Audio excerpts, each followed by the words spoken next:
এই যে সবাই বলে বাঙালিদের ১২ মাসে ১৩ পার্বণ, এটা কিন্তু আমার বাড়ির সাথে একদম অক্ষরে, অক্ষরে মিলে যায়। কারণ আমার বাড়িতে ২ দিন পর, পর কোনো না কোনো পুজো হতেই থাকে। তো আমার বাড়ির সাথে কিন্তু এই জিনিসটা যায় ১২ মাসে ১৩ পার্বণ। তোমরা যারা আমার ভিডিও ফলো করো তোমরা তো জানোই যে আমার বাড়িতে ২ দিন পর, পর কোনো না কোনো পুজো হতেই থাকে।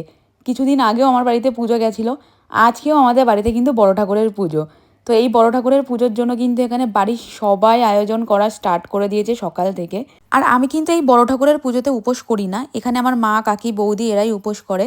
আর পাড়ার কয়েকজন মিলে কিন্তু এই উপোসটা করে। মানে আমাদের বাড়িতে পুরো পুজোটা হয়, সবাই আসে, পাড়ার সবাই এই পুজোটা করে। আর এই পুজোটা নাকি বিবাহিত মহিলারা করে। আমি তো জানি না, তোমরা জানলে আমাকে কমেন্ট করে জানিও। তো আমাদের কিন্তু পুজো স্টার্ট হয়ে গেছে।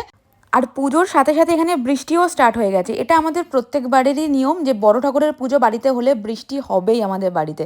প্রত্যেকবার এরকমটা হয়েছে। তো যাই হোক, এখানে কিন্তু আমাদের পুজো কমপ্লিট হয়ে গেছে আর এখানে সিন্নি মাখানোও হচ্ছে। বড় ঠাকুরের পুজো মানেই তো সিন্নি, তোমরা তো জানোই। তো যাই হোক, সিন্নি মাখানো কিন্তু এখানে কমপ্লিট হয়ে গেছে। এবার আমি বাইরে চলে এসেছি। আর এই সিন্নিটা তো বাইরে দাঁড়িয়েই খেতে হয়, তারপরে স্নান করে আবার ঘরে ঢুকতে হয়, তোমরা তো জানোই। তো যাই হোক, আজকের জন্য ভিডিও এইটুখানি। তোমাদের কেমন লাগলো অবশ্যই জানাবে। তোমাদের সাথে দেখা হচ্ছে নেক্সট কোনো ব্লগে। আজকের জন্য টাটা।